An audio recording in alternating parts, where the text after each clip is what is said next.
Ya, karena sebagian kita di Indonesia ini ya nggak paham fikih salat berjamaah. Ya, imamnya dorong-dorongan.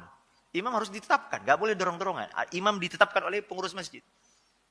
Kapan qomat? Ketika imam sudah maju. Jangan jamaah yang nyuruh, qomat. Ini ada acara nih, nggak bisa. Imam yang punya hak kapan boleh qomat, kapan tidak qomat. Kalau qomat masih sedikit, kata imam, bentar. Imam yang punya hak. Ya. Kemudian Nabi SAW menyuruh kita di masjid khusyuk. Jangan ada, kata Nabi, jangan ganggu saudaramu dengan bacaan Quran. Sebagian kita, akhi, antara azan qomat, muazzinnya malah baca salawat. Kita mau sholat sunat terus gimana?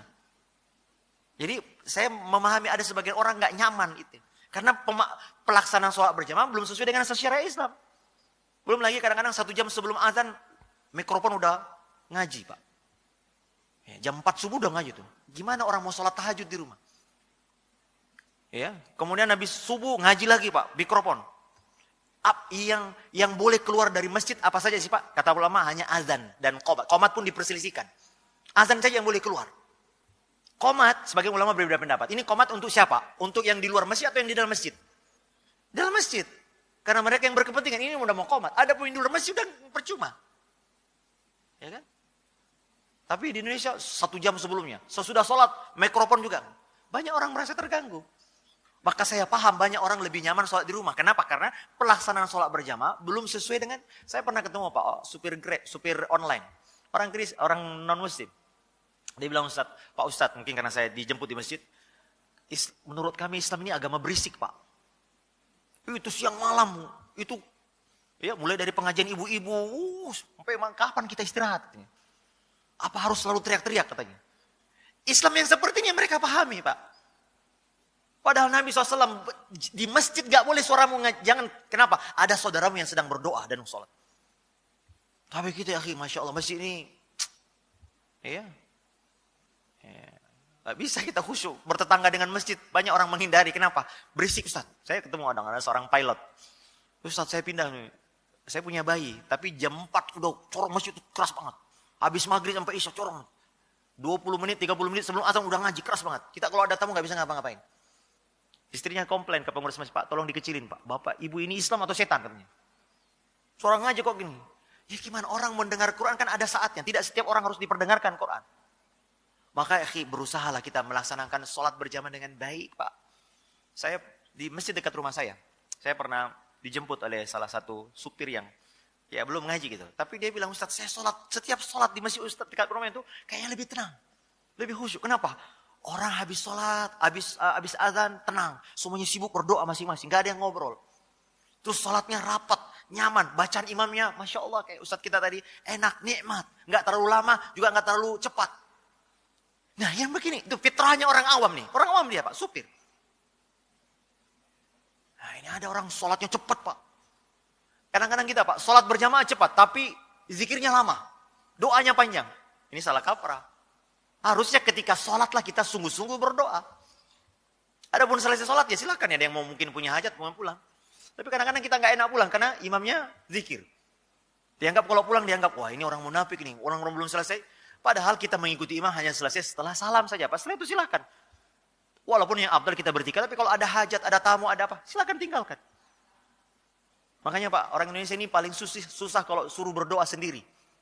Karena kebiasaan di Indonesia, dipimpin berdoanya. Saya kalau bawa jamaah haji, jamaah umrah, Pak berdoa masing-masing. Aduh Ustaz, apa nih doanya? Karena Pak kebiasaan kita dituntun doa. Padahal doa itu ibadah sendiri Pak. Memang dalam Islam kadang-kadang ada doa yang, saya sholat Jumat, tapi itu pun mengaminkan sendiri-sendiri. Gak usah ngangkat tangan. Sholat istisqa, khutbah, ya boleh kita berdoa. Imamnya berdoa, kita aminkan dalam hati. Atau imam sedikit diri. Tapi selebihnya, doa masing-masing. Apa yang terjadi Pak? Kita ini kadang-kadang kalau suruh berdoa ketika wukuf di Arafah, ya coba lihat Pak, Bapak yang pernah haji. Kalau di kemah Indonesia, itu kalau wukuf Pak, perang speaker. Wah, ustadznya yang baca doa, jamaahnya tidur. Adapun kita seharusnya Pak, sebetulnya adalah khusyuk sendiri berdoa. Itu yang baik. Maka banyak orang awam Pak, ketika masuk masjid, ngeper masuk, ini apaan? Tapi lihat, fitrahnya orang ini Pak, orang kayak ada tatonya. Masuk, kok kayaknya lebih enak ya sholat itu. Kalau dia jemput saya itu senang sholat ini. Masjidnya bersih, tenang, nggak ada suara Anak-anaknya kita juga rapikan. Ini buat orang ini. Tapi kalau orang yang nggak tahu agama masuk masjid, ini suara berisik, ini orang ini, ya jelas Pak. Saat saya lebih nyaman di rumah, saya paham. Tapi itu juga keliru. Berusahalah sholat berjamaah, karena sholat jamaah pendapat yang kuat wajib hukumnya. Ada yang mengatakan sunnah muakkad, tapi pendapat yang kuat menurut kami adalah wajib hukumnya. Berdosa Anda kalau sholat di rumah nggak ada uzur. Nah, namun jadi satu sisi saya paham Pak, banyak orang nggak lebih nyaman, tapi satu sisi juga banyak pelaksanaan sholat berjamaah yang tidak sesuai dengan. Antara azan qomat cepat Pak. Dia azan, dia manggil kita, dia yang ninggalin kita Pak. Ya kan? Oh iya, Allah sholat kan dimanggil tuh. Kita datang ya udah Al-Fatihah. Ya beri, kata Nabi, beri kesempatan orang mandi. Alhamdulillah di masjid kita ini berapa menit Ustaz? Antara azan qomat untuk subuh. 20 menit, Masya Allah Pak. Apalagi yang tinggal di atas. Ya, Masya Allah enak, nikmat. Kita datang udah selesai. Jadi orang malas sholat berjamaah. Mungkin ada orang yang punya toko, harus tutup dulu, ini dulu, baru kemudian. Kan yang memanggil kita soalnya azan Pak. Itu kan suara panggil. Kasih waktu orang mungkin tutup toko dulu, berwudu dulu, jalan kaki dulu. Kira-kira 15 menit, udah baru kita qomat. Ya, azan qomat, dia sholat sunnah sendiri, langsung qomat sendiri. Ya pantas Pak. Maka DKM ini perlu dibimbing Pak, agar pelaksanaan sholat, pelaksanaan ta'lim, suara yang keluar masjid Pak, ini seharusnya diatur Pak. Dan ini harus pemerintah memang. Kalau di masing-masing, aduh. Ya. Kapan orang istirahat? Yang boleh keluar adalah azan saja Pak. Adapun suara khutbah, suara ceramah, ngapain keluar? Suara murattal, ngapain keluar? Murattal pun untuk siapa ya? Untuk yang ngaji aja. Itu pun kalau di masjid, suara kedengaran telinga Pak. Karena ada orang yang lain juga sedang berdoa. Ini jemaah.